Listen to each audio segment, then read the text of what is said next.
Bienvenue à tous.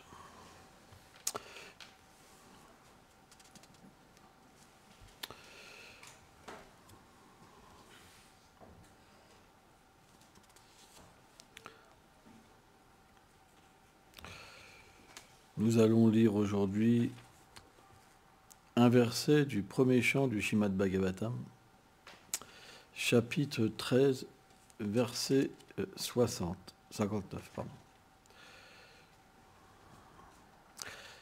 Chapitre intitulé Narada explique la disparition de Dhritarashtra.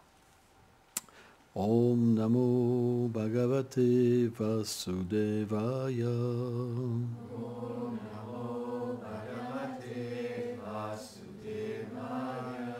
Om Namo Bhagavate Vasudevaya. Om Namo Bhagavate Vasudevaya. Om Namo Bhagavate Vasudevaya. Om Namo Bhagavate Vasudevaya. Vidurastu tat acharyam Nishamya Kuru Nandanam Achapchokam Yatastaman Ganta Tiltam Nishivaka.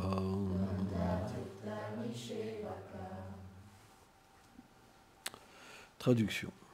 Ô fils des Kurus, Vidura, témoin de cet incident miraculeux, ressentira de la joie en comprenant que son frère va atteindre le but spirituel. Mais il deviendra également submergé par la souffrance due à la mort de son frère. Il partira ensuite pour accomplir les pèlerinages de places sacrées. Commentaire.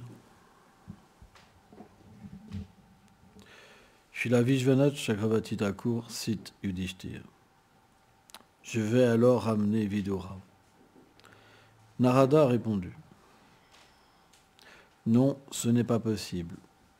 En voyant cet événement des plus étonnants, il partira en pèlerinage pour les lieux saints. Vidura sera alors joyeux, puisque Dhritarashtra aura atteint le but spirituel, et en même temps il se lamentera. On doit comprendre que Dhritarashtra était un offenseur aux pieds des dévots du Seigneur, tels que les Pandavas. Il ne put donc obtenir que la libération impersonnelle par la grâce de Vidura, et non le pur amour de Dieu, qui donne à l'être de réaliser son lien éternel avec Krishna et d'atteindre sa demeure éternelle comme l'un de ses très chers associés. C'est pourquoi Vidura s'afflige que Dhritarashtra n'atteigne que la libération impersonnelle.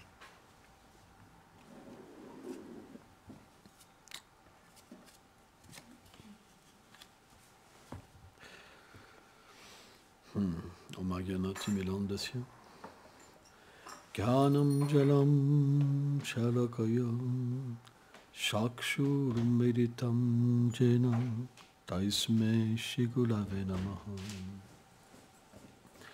Namahom Vishnu Padaya Krishna Prestaya Bhutale Srimate Bhakti Vedanta Swamin Niti Namine Namaste Sarasvati Deve Kauravani Pracharine Nilveshesha Sunnavadi Prachatya Deshatarine. Donc c'est un verset qui est très instructif pour nous. Car si on offense les Vaishnavas, les dévots du Seigneur, on ne peut atteindre la perfection de l'existence.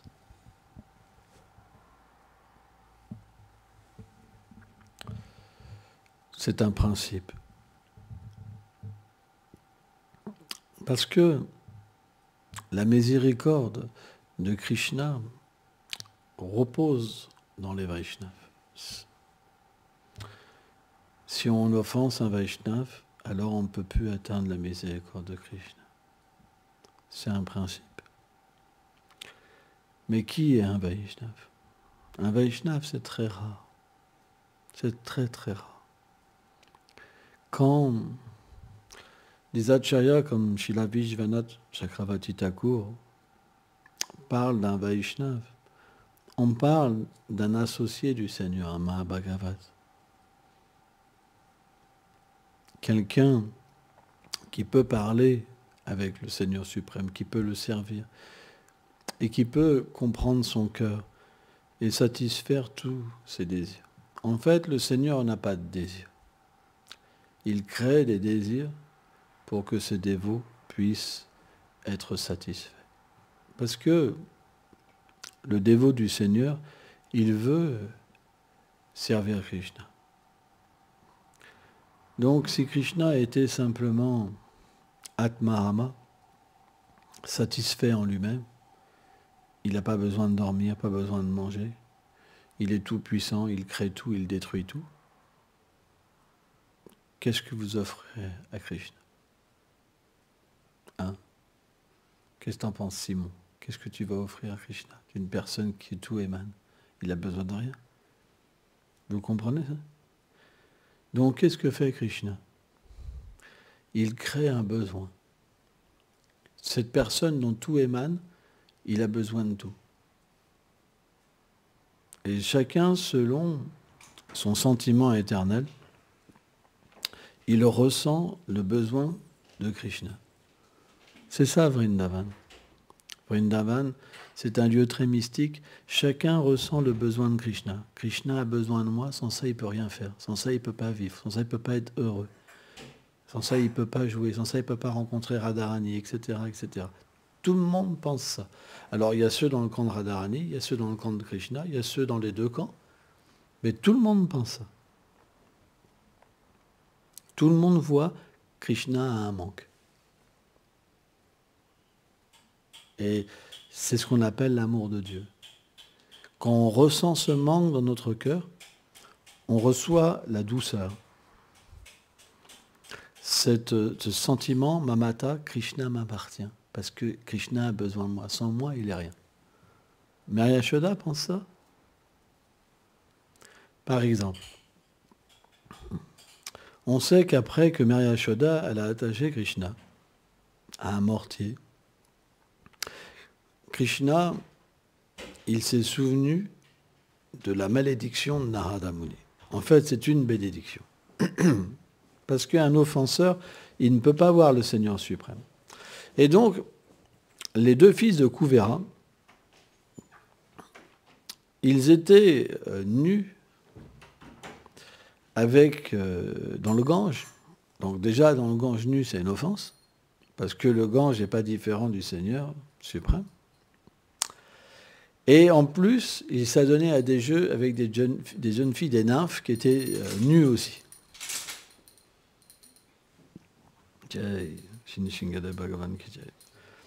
En plus de ça, ils étaient ivres. Et quand Narada Muni est arrivé sur le lieu, dès que les jeunes filles, elles ont vu Narada Muni, elles sont sorties, elles se sont couvertes. Mais eux, ils étaient tellement ivres qu'ils n'ont même pas fait attention à Narada Muni. Donc, ils n'avaient plus de conscience. Parce qu'ils n'avaient plus de discrimination. Les nymphes, elles ont retrouvé leur discrimination quand elles ont vu le sage. Mais bien que les deux fils de Kuvera avaient vu Narada Muni, la discrimination n'est toujours pas revenue. Donc, qu'est-ce qu'a pensé Narada? Ils ont des consciences d'arbre, parce qu'un arbre, Vishwanath Chakravarti Thakur explique qu'il n'y a que quand on le coupe qu'il ressent de la souffrance. Il dit ça, Vishwanath. Parfois, certains dévots disent même l'arbre, quand on le coupe, il ne ressent rien. Mais Vishwanath dit, quand on coupe l'arbre, il ressent la souffrance.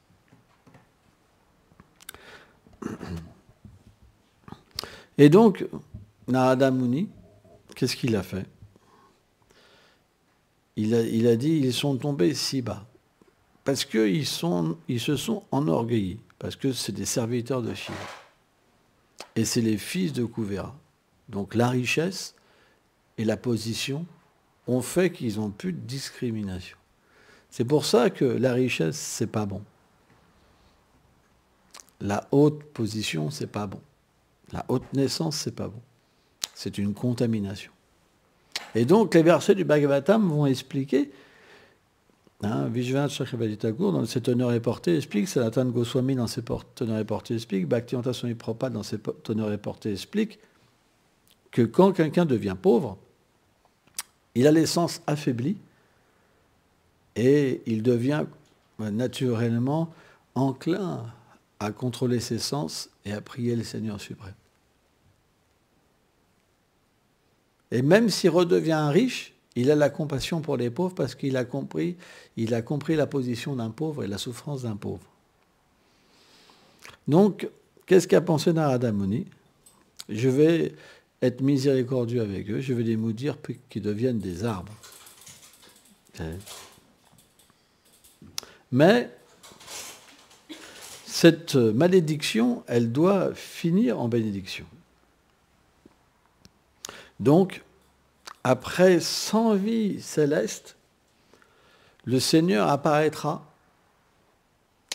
et vos conditions dans les arbres Arjuna, comme deux jumeaux, deux arbres jumeaux exactement pareils, vous donnera la possibilité d'avoir le darshan, voir le Seigneur face à face.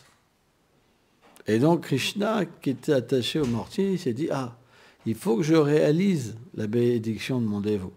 Parce que quand mon dévot dit quelque chose, ça ne doit jamais être faux.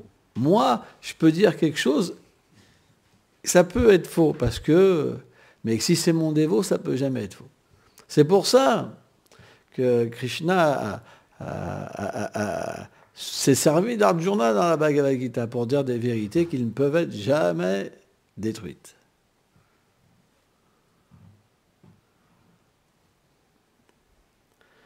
Donc la miséricorde des Vaishnavas, elles sont très puissantes. Donc qu'est-ce qu'a fait Krishna? Il a avancé à quatre pattes avec le mortier derrière. Voilà. Alors rappelez-vous, Maya Yashoda, elle avait attaché Krishna, mais aussi le mortier, parce que le mortier était complice. Parce que tout est conscient en Vraj. Sanatana Goswami dit ça. Il dit, Maya Yashoda, elle dit, en fait, je vais t'attacher, mais aussi toi, le mortier, parce que tu es son complice. Tous les deux, vous êtes complices. Donc, vous serez attachés, vous ne pourrez plus jouer.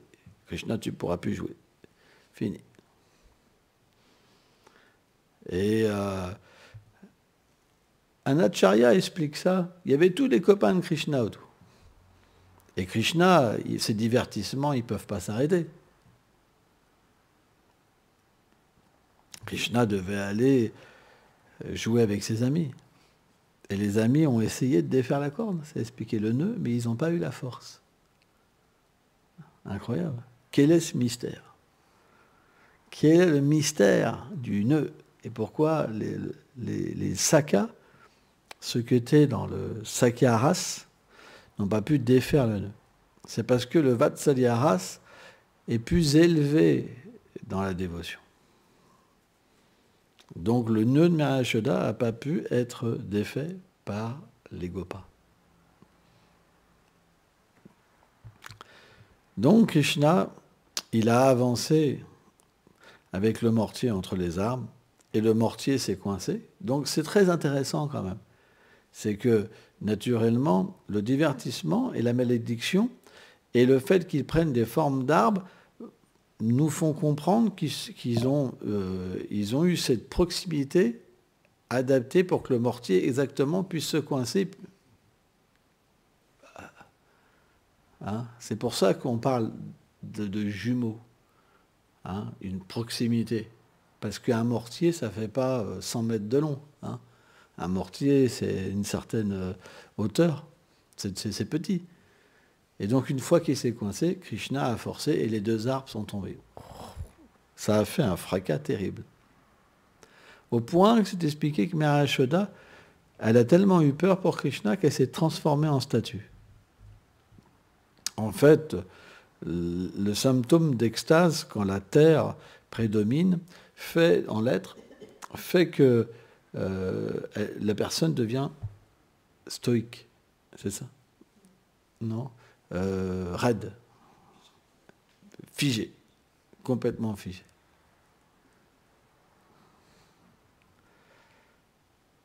Et donc là, les deux Devas, ils sont sortis en fait des arbres. Et là, les pâtres, ils ont pu voir ça. Ils ont pu voir les Devas comme ça, des êtres merveilleux, offrir des prières à Krishna, même faire le tour de Krishna, comme ça. Et après, ils sont retournés dans leur demeure. On peut dire, c'est étrange, ils ont vu Krishna, mais ils n'ont pas atteint le monde spirituel. Les acharyas expliquent qu'ils ont atteint Prema. Ils ont atteint le pur amour du Seigneur, mais ils sont retournés dans leur demeure. Et à ce moment-là, quand les pâtres sont arrivés pour se renseigner qui avait, comment que ça s'était passé, pourquoi, comment c'est possible que ces arbres soient tombés soudainement, hein, les enfants ont dit, c'est Krishna qui a déraciné les arbres. Et là, il y a deux êtres merveilleux qui ont tout illuminé et ils ont offert des prières à Krishna, etc. Et là, personne n'a cru les enfants. Mais il y en a quand même un qui a dit que c'était possible. Parmi tous les pâtres aînés. Je crois que c'est Upananda, un des frères de Nanda Maharaj. Il a dit, mais pourquoi ça ne serait pas possible? Puisque Garga Muni, le sage Garga, a prophétisé que Krishna serait l'égal de Narayana. Donc, qu'est-ce que c'est pour quelqu'un qui est égal de Narayana, faire tomber deux arbres comme ça énormes? C'est rien.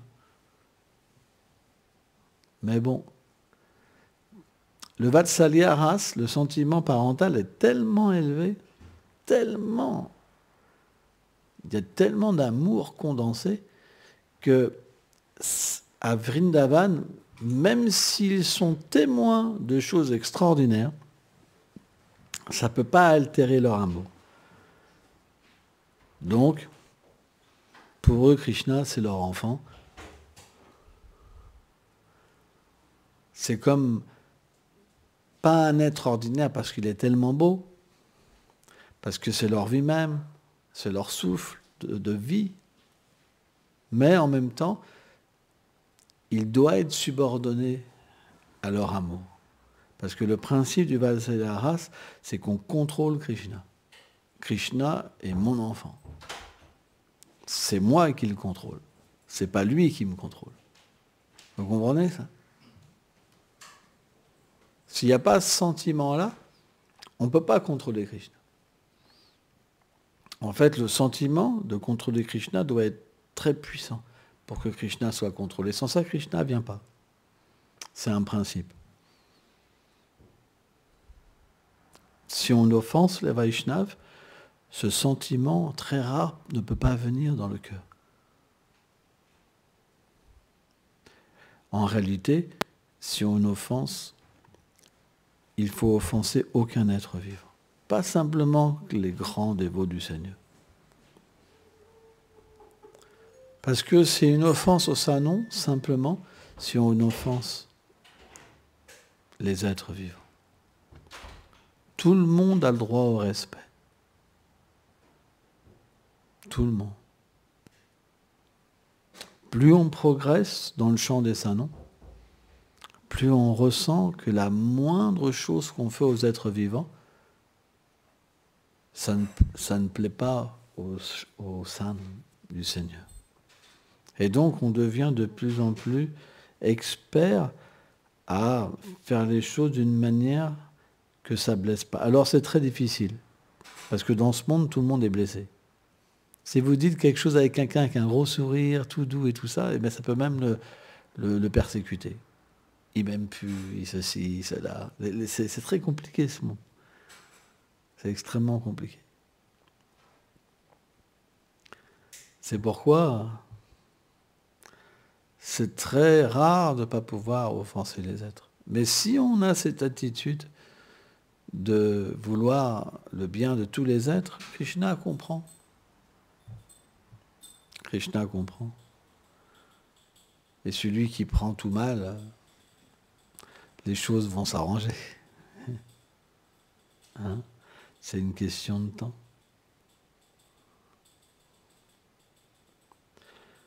Donc, qui est un Vaishnava? Un Vaishnava, c'est quelqu'un qui contrôle Krishna par son amour. C'est quelqu'un qui est tellement élevé dans la dévotion que le Seigneur lui-même lui fait voir qu'il a un besoin. Krishna crée un besoin. Et il le vit, Krishna. C'est pas, il le crée et il le vit. Il s'absorbe dedans. Vishwanath Chakravarti Thakur explique que même un sage ne peut pas comprendre ça. Parce qu'un sage, c'est quelqu'un qui voit la vérité absolue. La vérité absolue n'a besoin de rien. Donc quand Krishna s'absorbe dans ces doux lilas, et qu'il s'absorbe vraiment, il s'absorbe à être un enfant, par exemple, et à avoir besoin de la tétée de sa mère, pour lui, c'est vital. Le sage va penser que le Seigneur fait semblant pour satisfaire son dévot. Mais Vishwanath Chakravarti Thakur explique que ce n'est pas la réalité. Krishna est vraiment dans cette conscience-là. Et à la fois, il est aussi dans la conscience de Vishnu, Narayana. Parce que le Seigneur a différentes formes. Et dans toutes ces formes, à la fois, bien qu'il soit un, c'est aussi inconcevable parce que le Seigneur prend une forme qui est différente et un sentiment complètement différent, dans un environnement complètement différent, et il s'y absorbe différemment, dans chaque cas à la fois. Rappelez-vous, à Dwarka, Krishna, il avait beaucoup de reines. Combien il avait de reines, Soudam? Tu ne te rappelles pas? Qui sait combien Rasaïla, tu sais, toi? 16 108. Donc il avait 16 108 palais, Krishna. Et dans chacun de ces palais, il avait une reine. Il avait une activité différente et une humeur différente qui allait parfaitement avec sa reine. Et Narada Muni, quand il est venu à Dwarka, il a visité chaque palais comme ça. Il était émerveillé. Dans un palais, Krishna s'occupait d'enfants. Dans un autre, il méditait sur lui-même. Dans un autre, il faisait telle activité, etc. Il était complètement subjugué. Et dans chaque palais, Krishna le recevait, comme si c'était nouveau. Qui peut faire ça? Parce que le Seigneur est aussi dans votre cœur. Il accompagne chaque être vivant. Ceux qui sont dans l'ignorance, ils ne peuvent pas le réaliser, que Krishna les accompagne. Mais c'est une réalité. Donc, Krishna s'absorbe dans différents divertissements. Et celui qui est un Vaishnava, Krishna s'absorbe dans le cœur de Vaishnava. C'est pour ça qu'il prend résidence de son cœur et il accomplit ces divertissements dans son cœur. Et le Vaishnava peut voir, Radha et Krishna, ils ont un besoin de moi. Et c'est ça, le service. Alors bien sûr, ce service ne s'accomplit pas forcément directement à travers les dévots du Seigneur, parce qu'on rend un service aux dévots du Seigneur. Mais ce qui est véritablement mystique, c'est que chaque dévot a la même intimité.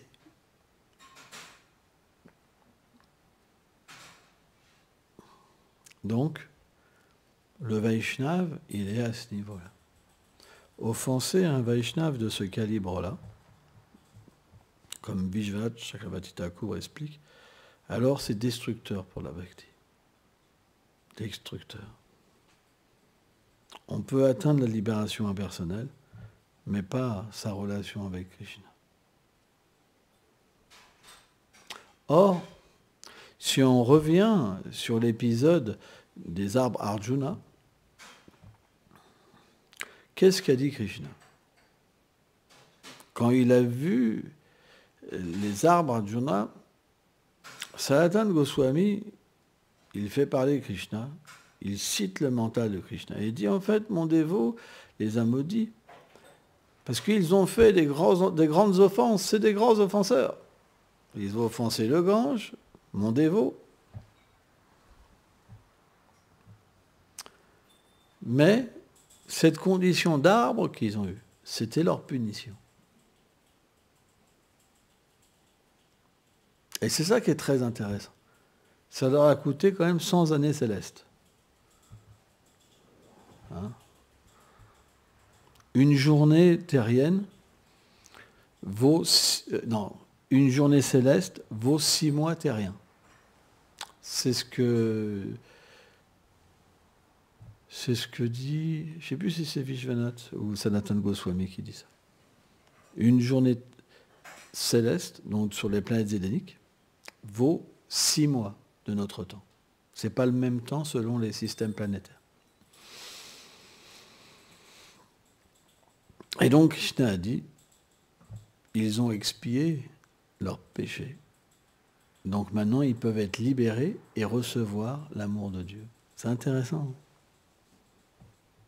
Donc les offenses, elles ont un coût. On doit les payer. Mais elles ne sont pas pour l'éternité. Parfois, les êtres mauvais, les gens méchants, qui prennent parti d'un parti, ils disent « Ah, lui, il l'a offensé, il va aller en enfer, vie après vie, il va souffrir. » Mais ça, c'est simplement leur colère, leur ignorance. C'est des gens très bas. En fait, eux-mêmes commettent des offenses en faisant ça. Parce que qui y a en face?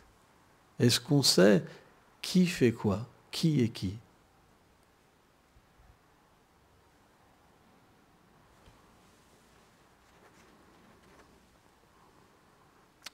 En réalité, c'était un divertissement. Ça devait se passer de telle manière pour que les fils de Kuvera puissent atteindre l'amour de Dieu et voir le Seigneur suprême. C'était un arrangement divin. C'est pourquoi parfois Krishna crée des situations pour que quelqu'un reçoive sa miséricorde. C'est pas négatif, ça paraît négatif. Or, Vishwanath Chakravarti Thakur, dans le Madhurya Kadambini, explique que le Madhya Madhikari, déjà, dès qu'on atteint la plateforme Madhya Madhikari, où on devient fixé sur le Seigneur suprême, alors, fixé, ça veut dire quoi? Être toujours dans la compagnie des dévots, avoir du goût pour chanter, pour étudier, pour vivre dans la demeure du Seigneur, pour écouter les gloires du Seigneur suprême, pour les étudier, pour manger le prashada. C'est ça la fixation. Fixer, ça veut dire quoi? Ça veut dire qu'on ne supporte pas d'être séparé de Krishna. Par exemple, quand vous vous associez avec des matérialistes, ce n'est pas de leur faute, mais pour eux, Dieu n'existe pas, ça n'existe pas. Donc quand vous êtes dans leur compagnie, vous pouvez qu'oublier Krishna. Vous êtes dans une situation où Krishna n'est plus présent. Parce qu'il ne peut pas être dans cette situation, Krishna. Regardez ce monde. Ils créent un monde sans conscience, sans Krishna. Les communistes, par exemple, à l'après-guerre, ils voulaient carrément construire des villes sans même église de lieu de culte. C'est vrai. Il y a une très belle histoire avec Jean-Paul II là-dessus. Bon, on ne va pas parler de Jean-Paul II, mais très belle histoire. C'est quelqu'un de très courageux, vraiment très courageux. Les icônes, tout était interdit. Donc ils attendaient que Jean-Paul II fasse une erreur. Qu'est-ce qu'il a fait, Jean-Paul II? Il a défilé dans les rues avec un cadre vide. C'est intéressant. Le symbole était là. Et finalement, ils n'ont pas pu l'arrêter. C'était devenu l'ennemi, Jean-Paul II. C'était devenu l'ennemi, vraiment l'ennemi à abattre. Et derrière, c'était le KGB, ça rigolait pas. Hein. Et pourtant, ils n'ont rien pu faire contre lui. Quand ils ont fait un rassemblement, ça a attiré, je ne sais plus, 1 million ou 2 millions de personnes. Et ils pensaient que les gens, ils avaient fait aucun garde du corps de sécurité. Ils pensaient que ça allait finir en bataille. Et après, ils allaient pouvoir se retourner contre lui.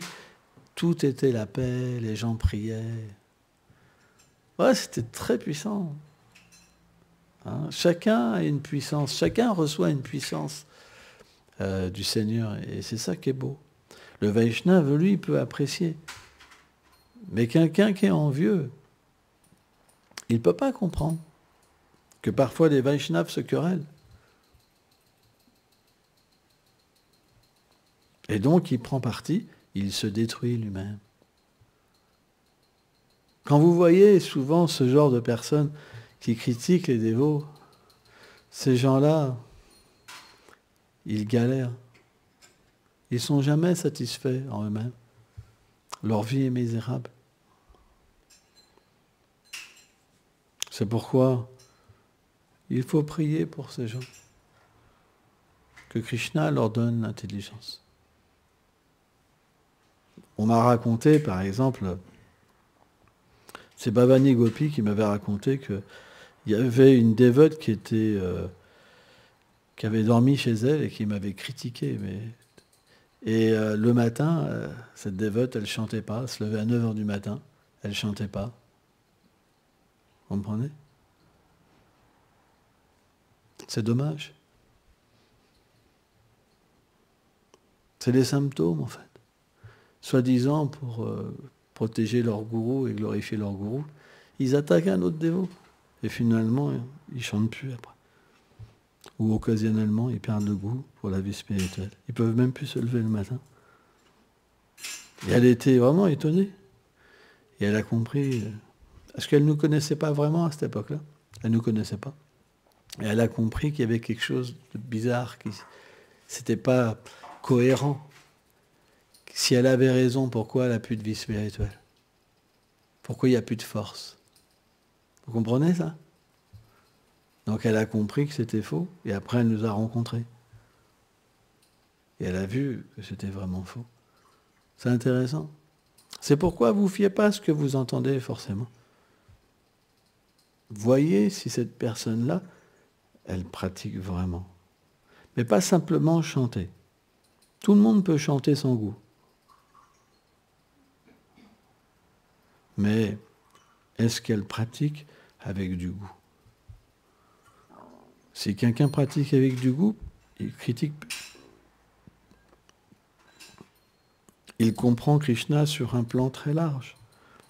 Comment Krishna fait les choses. Comment il les organise. Comment un dévot obtient la miséricorde.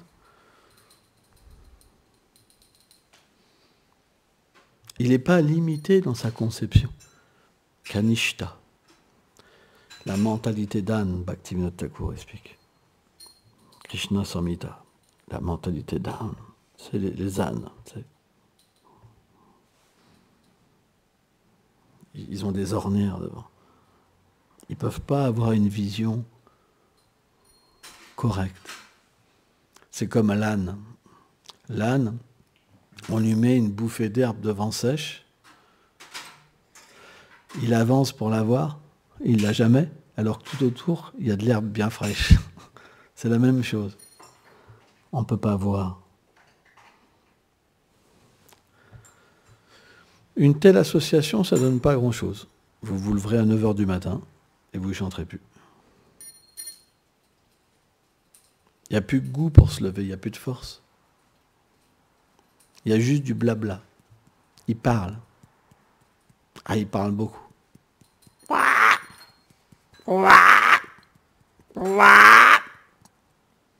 Des fois, quand je vais chanter, au parc, comme ça, il y a des corbeaux. Des mouettes, des corbeaux. Et des fois, il y a même les corbeaux, j'ai vu ça, il poursuit une mouette comme ça pendant pendant je sais pas combien de temps, et quand il perd la mouette, il en poursuit, l'autre il sait même pas pourquoi. Puis après il en a marre, il arrête.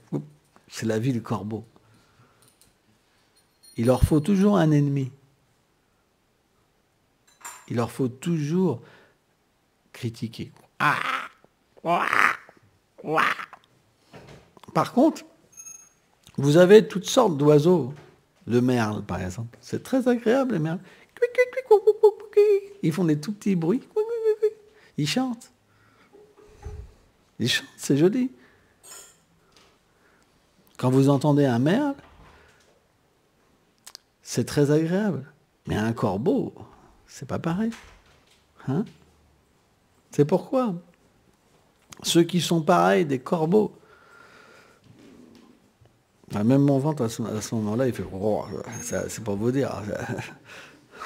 Ceux qui sont pareils à des corbeaux, ils parlent beaucoup, mais il n'y a plus de substance dans leur vie. Et leur compréhension n'est pas bonne.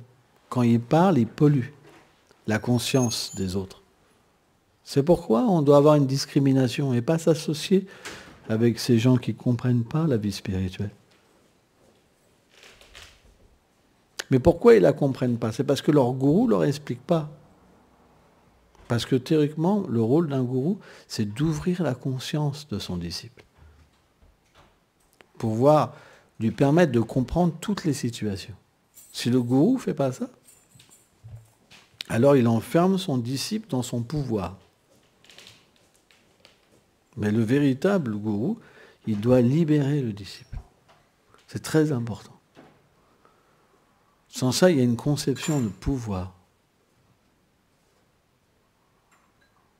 Notre but, c'est pas de monter une guerre contre d'autres, parce qu'on veut notre pouvoir, on veut être invincible, on ne veut pas reconnaître qu'on fait des fautes.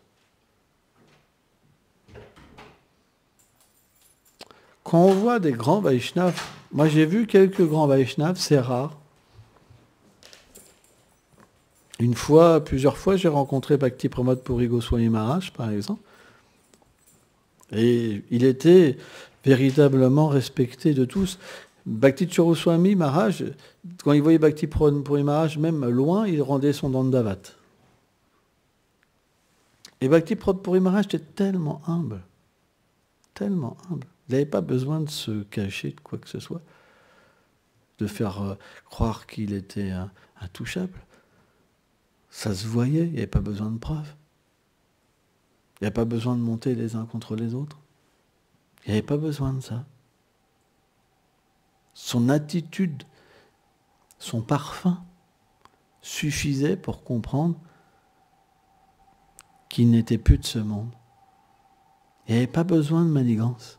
Quand on manigance, ça veut dire quoi? Madhya Madhikari. C'est pas Uttama. Uttama, c'est au-delà de l'apparence. L'extase est tellement forte qu'on ne peut pas avoir un rapport avec ce monde.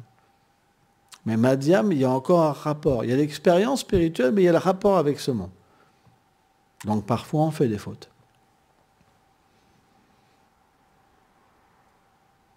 Et quand on fait des fautes, si on n'est pas un Madhyam à un haut niveau, alors on peut les camoufler.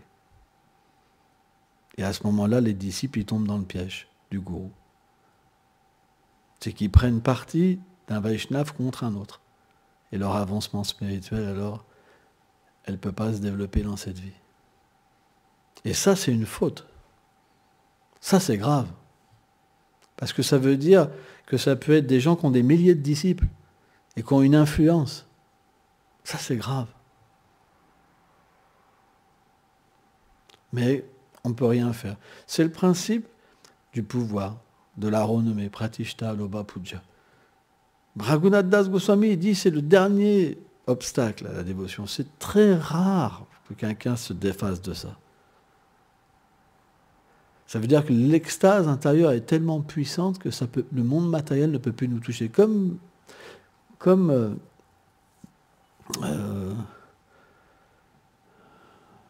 Madhavendra Puri, par exemple. Madhavendra Purit est tellement absorbé en Krishna. Tellement, tellement. Donc c'est rare. Un Vaishnav, c'est rare. En fait, les néophytes, ils appliquent ça à des dévots qui ne sont pas à ce niveau-là. Mais ça, c'est pas correct. Là, on parle de calibre d'associé du Seigneur suprême.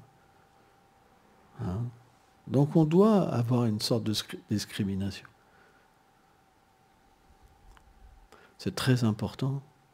Quand Prabhupada est parti, il y a eu des dévots qui sont devenus des gourous, mais qui n'étaient pas qualifiés. On ne doit jamais dire qu'on est pur. De toute façon, l'Uttama, il pense qu'il est plus bas même qu'un ver dans les excréments. Krishnas Kaviraj Goswami. C'est l'enseignement des Uttamas. C'est ce qu'ils vivent.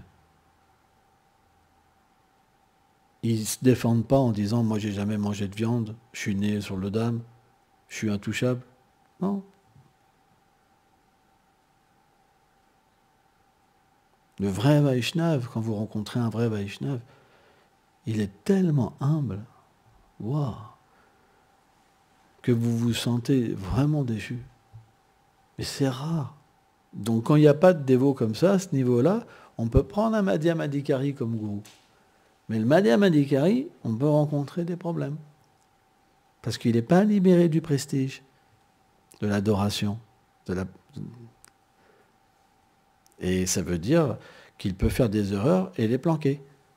Et les disciples, comme ils pensent qu'il ne faut pas offenser le gourou, donc ils s'en prennent sur les autres. Ah, ils ont offensé le gourou, moi je ne veux plus lui parler, faire ceci. Mais en fait, c'est la faute du gourou. Il devrait dire, voilà, je suis à un certain niveau. Où est le problème? Où est le problème? Se faire passer pour un Nityasiddha alors qu'on a encore des problèmes, ça détruit notre mouvement. Il est là le problème aujourd'hui. Des tas de gens qu'on adore comme des associés du Seigneur alors qu'ils sont à un certain niveau. Et c'est ça le problème. C'est pourquoi il y a autant de querelles. Il y a autant de problèmes. Donc il faut le comprendre. On doit aussi en parler. C'est normal. Ça ne veut pas dire qu'on juge, mais on est quand même... voilà, on doit accepter aussi cette réalité. Hein. Merci beaucoup.